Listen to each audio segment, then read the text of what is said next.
How you going, guys? Just a review here on two of my Sambo rifles.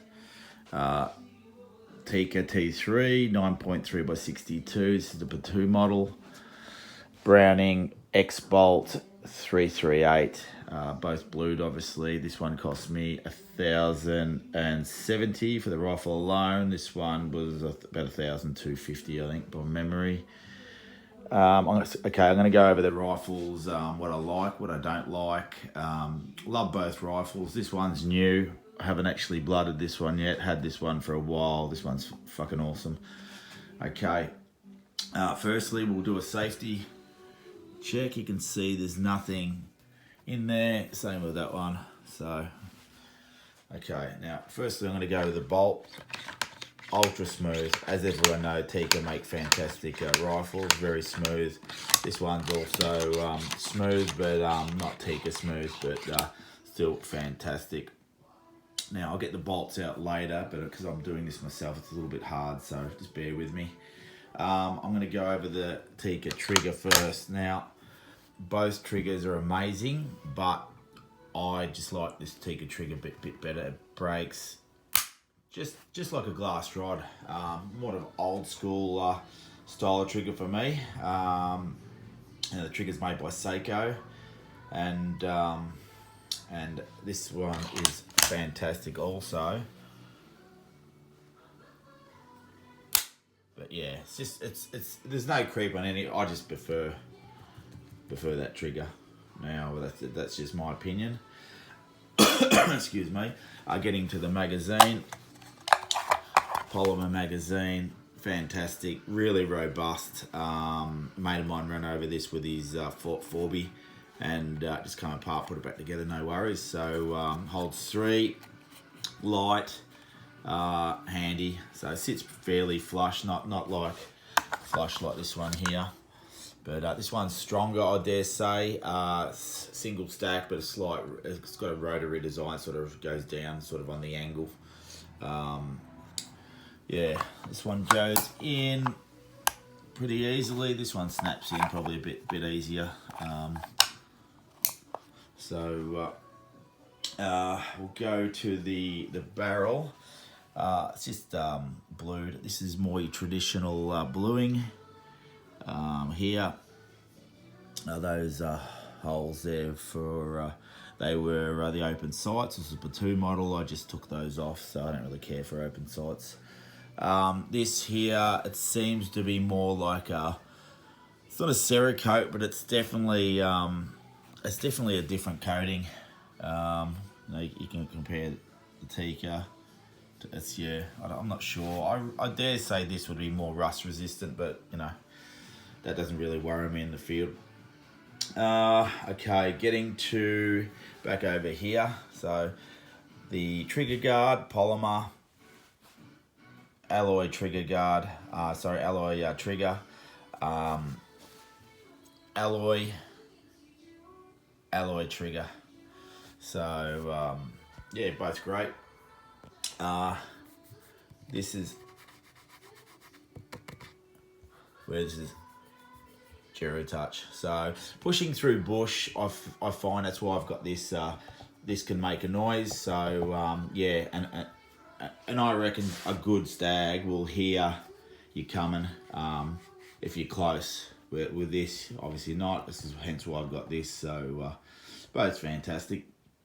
Getting to the mounts. These are Game Reapers or DNZs. Come out of the USA. About $130. I find these fantastic. They're ultra precise. And really strong. Never had any let me down. These ones here are fantastic as well. They're Tele ultralights. I've had these on rifles from 375 Holland to 9.3s, 338s. Even had it on a 340 Weatherby, I think. So yeah, really good. About the same price, 80 to 120 bucks around there. Just lightens up sort of that area in the rifle. Move over to the scopes. This is a Z6, 1-7 to 10 by 42, Swarovski. Now this is a fantastic scope. I sold a lot of stuff and I bought this. a few years back. Best scope I've ever owned. Really good, really good. I tossed up between the 2 to 12 by 50. But yeah, I'm glad I got this one. This one's gives you about 25 meters field of view. 2 to 12 gives you about 21 still, but yeah, I think you can't really lose with either of those scopes. This one's a Kales. This has got a 50 mil here, 42 mil here. So this is Helios C, I think it's called. Yeah, 2 to 5 to 10 by 50. Reticles in the first plane, meaning when you adjust it 2.5 to 10, the theory is the point of impact doesn't shift, where this one apparently is a slight shift. In theory, but you know what? I find this fantastic. I haven't used it in the field, but I can't see why that's any less than that. So, but saying that, I'd still go with that scope. But you know, $1,000 more for this one. That's about $1,250. That's about 2,300. So, whatever your budget is. The safeties. This safety here. Yeah, it's I find that very positive. A sandbar jumped out the other day, and yeah, it's I found that fantastic. It's very quick. The sharpness on that safety is, yeah, it just works. Saying that, I prefer the safety here on rifles, but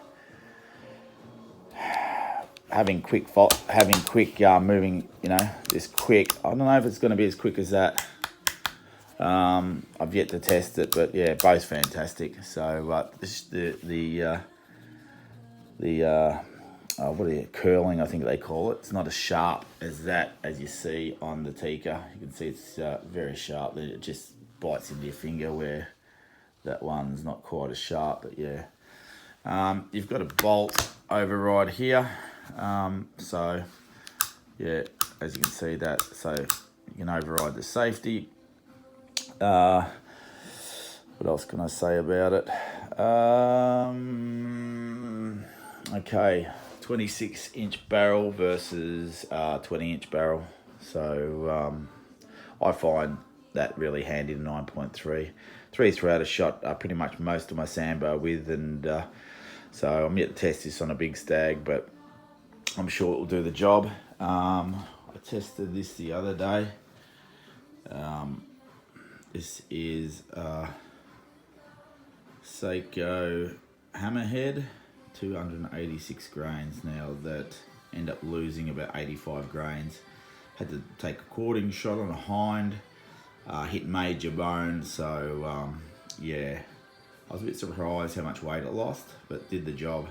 Brought it down, and it killed it quick. This one here is from a 338. I shot my my big stag with that. So 210 grain, hand loaded, doing about 2650. That didn't pass through. Hit major shoulder bone, didn't pass through. So I'll probably go 225s next time I go that. That one there, yeah, that's doing about 2,270 feet per second from memory. So also got these. That's over 9.3. That's just some dirt. Normal Oryx. So yeah, that's obviously, it's not an animal, but you can see it holds up. Remington Corlett, 9.3, 285 grain, I think. Yeah, not too bad, but PPU or Highland failed. I wouldn't touch that projectile again on. Yeah, so crowns, the standard crown, slightly target crown on that. Yeah, I don't know if you can see it there. Both barrels free floated, so yeah, both really precise. What else can I say about it? Look, at this stage of the game, I prefer this gun, but I haven't tested this one. I believe the Browning's just better value for money at $1,070 when you can get this comparison model with a slightly longer barrel for $1,050. So, but yeah, if I had to choose a gun, I'd choose that now, but I haven't tested this yet. So I've shot a lot, like I said, a lot of my deer with the 338. I've shot one deer with a 9.3. So yeah, 9.3 I find I'm getting picky here. It's a little bit easier on the ears. I know some of you guys wear hearing protection, but the way I stalk, we can't walk around with hearing protection because we're out there for a long time, and the deer jumps out and it's on. It's so I find when I've shot one with 3-8 slight ring, not a lot, not compared to a 300, 9.3 I don't get it. So I think tinnitus is that the word that they use if you get a little bit of hearing loss later on in life. So if that's a thing, 9.3 fantastic. Recoil, it's fairly sharp in the 3-8. I don't really feel it when I take the shot. 9.3 is definitely softer, more of a push. But yeah, still both around 35-40 pound of recoil. Okay, spin the gun around. You can sort of see it there. Recoil pad out of the factory on the Browning's just perfect. Really soft, spongy. Yeah, so going over to the Tikka. Mag sits slightly up, but yeah. A little bit of blood there. Yeah, look, it's they're about the same price, or well, this model comparative and the same sort of design. This is a battue, but if you get a light, it's $1,050. So we have to, and the new Tikka X comes out with a better recoil pad. It's an aftermarket limp saver, so you get a steel recoil lug in there, which has got the alloy one, which I've never had an issue with it, and you get the steel bolt shroud, so I don't think that's a problem either. I'm not going to worry about swapping that over. All the recoil lug, because once it's sandwiched in there, it's not going to move. You'll get a slight indentation under recoil, but Jesus. Yeah, I find the bolt handle on this design, like the butter, it fits in the hand better, but I reckon this is better for fast follow-up shots. That's just my opinion. This is my third Browning. I've owned a 325 X bolt and a 308 A bolt. So yeah, I've owned a few Tikkas as well. So with Tikka, you can get aftermarket everything. So stocks, probably trigger guards, more magazines, you name it, you can get it, especially with the X model now. With the Browning, probably not as much, but so that might be a consideration to some people. Browning's got a nice palm swell. Tikka's got, sort of a palm swell both, but I've just put this tape on there. I've got fairly big hands, so I need I need a palm swell. This rifle here, 3.4 kilo all up. Scope's about 470 or 50 grams. I think this is about 3.67 kilo roughly. Scope's about the same. So I know some guys don't care about weight. I do. I'm a fairly solid sort of a bloke, and but I just like light rifles because I'm walking around, with them between bloody an hour and 8 hours. Sometimes I just head out and I just So I just prefer lighter rifles. This one's very handy, super handy. Points well as well. You'd think that this actually balances better, but no, they both balance really good. It's subjective, I guess. So everything I point out with this, I hit it. And like I said, I've gone to the range with this one, but I haven't really tested it out, but it balances really good. So fantastic scope, that Kale's really for the money. But yeah, Z6, best scope I've ever used. Okay, what else can I touch on? Cocking indicator there, obviously. Cocking indicator there. Love the Tang safety. Love that safety as well. No perfect guns, so it's whatever you want to buy. sling swivel studs. Sorry if I'm got all over the place here because I've never done one of these reviews before. So usually I send mates videos, they ask me questions here. That's its flush, so it doesn't move. That's its a little bit out. What else? What else can I? Something else. You can change that in the Tikka as well, so that's changeable. That's a good thing about the Tikkas, you can change everything about them. Action on these Tikkas is proven. They did a test, probably 10 years back. They blocked the barrel here with a bit of steel. They fired another bullet. The barrel didn't blow. The action didn't blow. They did a test with the Browning A bolt, not the X bolt. This is a lot stronger. They blocked it. The action held nicely, but the barrel went boom. Button rifle barrel, hammer forged barrel. So I think the Target guys like the button. Hammer forged is, I think it's been around for a long while. I think it started by Steyr. Okay, so yeah, so both strong guns. I'll get the bolt out, I'll show you the bolts. Just bear with me, I just got to put it down.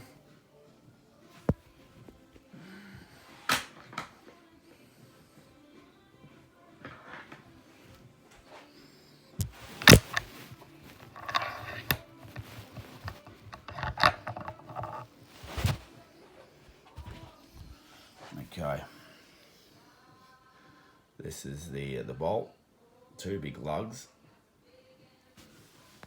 So yeah, nice design.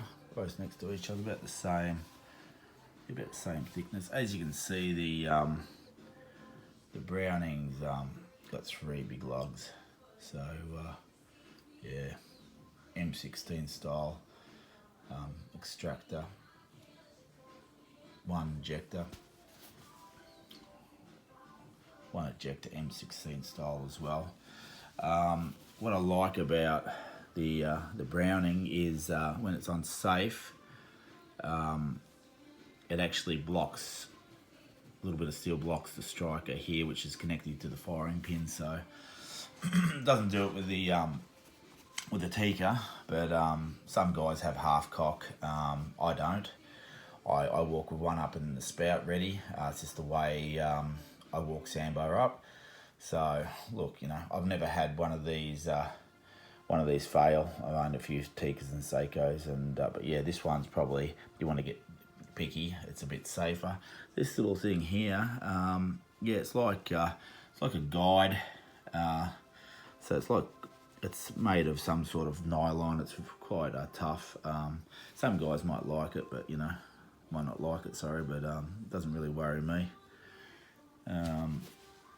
Yeah, both compare them side by side.